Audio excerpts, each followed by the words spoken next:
একসময় আগের দিন খেলা দেখা কিংবা ফলাফল জানার পরও কেবলমাত্র তার লেখায় মাঠের বিবরণী পেতে খবরের কাগজ সংগ্রহ করত ক্রীড়াপ্রেমীরা। তার লেখায় ফুটে উঠত মাঠের প্রতিচ্ছবি। যখন দৈনিক পত্রিকা স্পোর্টস নিউজ তেমন গুরুত্বই পেত না, তখন দেশের ক্রীড়া সাংবাদিকতাকে প্রাতিষ্ঠানিক রূপ দিয়েছেন তিনি ক্রীড়া সাংবাদিক উৎপল শুভ্র, যার কলমে পাওয়া যায় খেলার ধারাভাষ্য। যদিও এই প্রজন্মের অনেকেই চলতি ধাঁচের ক্রীড়া সাংবাদিকতায় উৎপল শুভ্রকে সেভাবে দেখেন না, তবে উৎপল শুভ্র বাংলাদেশের ক্রীড়া সাংবাদিকতার পথিকৃৎ। তিনি দেশ থেকে বিদেশে 3 দশকেরও বেশি দীর্ঘ ক্রীড়া সাংবাদিকতার ক্যারিয়ারে সাক্ষাৎকার নিয়েছেন সময়ের সেরা তারকাদের। ক্রিকেট ও ফুটবল বিশ্বকাপ থেকে শুরু করে অলিম্পিক প্রায় সব ইভেন্টেই কাভার করেছেন। নেত্রকোনায় জন্ম উৎপল শুভ্রর। সাহিত্যের নিবিষ্ট পাঠক, লেখাতেও তার ছাপ খুঁজে পান পাঠকেরা। 100 ছুঁই টেস্ট ম্যাচ ছাড়াও কাভার করেছেন ক্রিকেট ও ফুটবল বিশ্বকাপ এবং অলিম্পিক গেমসের মতো বড় আসর। অসংখ্য লেখা প্রকাশিত হয়েছে বিদেশের নামী পত্রিকা ও ওয়েবসাইটে। সাহিত্য, চলচ্চিত্র ও ভ্রমণে রয়েছে তার প্রচণ্ড আগ্রহ। পুরো কৌশলে স্নাতক করা উৎপল শুভ্রর সাংবাদিকতার পথ চলা শুরু হয় 1989 সালে। আজকের কাগজ ভোরের কাগজ হয়ে থিতু হয়েছেন প্রথম আলোতে। প্রথম আলো তার কাছে অনেকটা পরিবারের মতো। প্রথম আলোর এমন অনেক পাঠক আছেন যারা কেবলমাত্র উৎপল শুভ্রর লেখা পড়ার জন্য পত্রিকার পাতা উল্টান।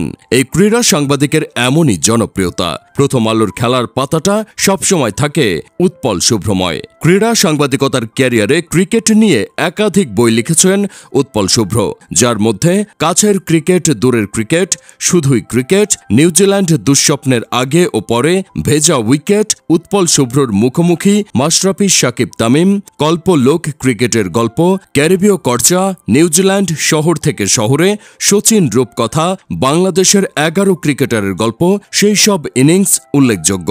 ক্রিকেট বলে অন্যান্য স্পোর্টস ইভেন্টও কভার করেছেন তিনি। বই লিখেছেন যার মধ্যে 5 মিশালি খেলা, বিশ্বকাপের বাঁশি, তারার মুখে তারার কথা, 16 তারকার মুখোমুখি, বিশ্ব যখন ফুটবলময়, এমন একটা শুরুর পর উল্লেখযোগ্য।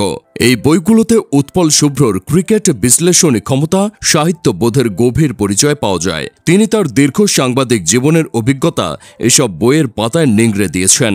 এমন অনেক দিন গেছে দর্শক আগের দিন টিভি কিংবা রেডিওতে ধারাভাষ্য শোনার পরও পরের দিন উৎপল শুভ্রর লেখায় খেলার বর্ণনা পেতে খবর কাগজ সংগ্রহ করত। এমনই মন্ত্রমুগ্ধ করে রেখেছেন ক্রীড়া প্রেমীদের। যদিও আজকাল পাঠকের তরফ থেকে উৎপল শুভ্রর মাত্রাতিরিক্ত সাহিত্য প্রেরণে অতিষ্ঠ হওয়ার অভিযোগ পাওয়া যায়। উৎপল শুভ্র তার লেখায় নাকি নিউজের বদলে অতিরিক্ত সাহিত্য প্রয়োগ করেন, যা বিরক্তিকর, বিভ্রান্তিমূলক। যে তথ্যটার চাহিদা বেশি, সেই তথ্যটা সরাসরি পাওয়া যায় না তার লেখায়। তার লেখায় অতিরিক্ত, অপ্রয়োজনীয়, বিরক্তিকর শব্দলিপির ছড়াছড়ি সর্বত্র।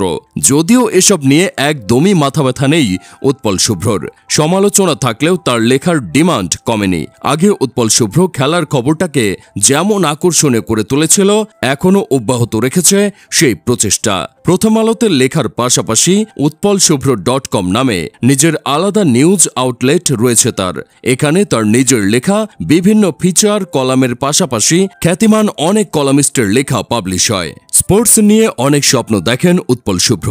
খেলায় নানা অবিচার নিয়ে কথা বলা জারি রাখতে চান। খেলার সংস্কৃতি এসব ফিরিয়ে আনার কথা ভাবেন। বিকেল হলে মানুষ মনের আনন্দে খেলতে যাবে। তার মতে স্পোর্টিং নেশন মানে বাংলাদেশ জিতলে রাস্তায় নেমে নাচানাচি করা নয়। স্পোর্টিং নেশন মানে জনসংখ্যার বড় একটা অংশ স্পোর্টিং অ্যাক্টিভিটিজে অংশ নেওয়া।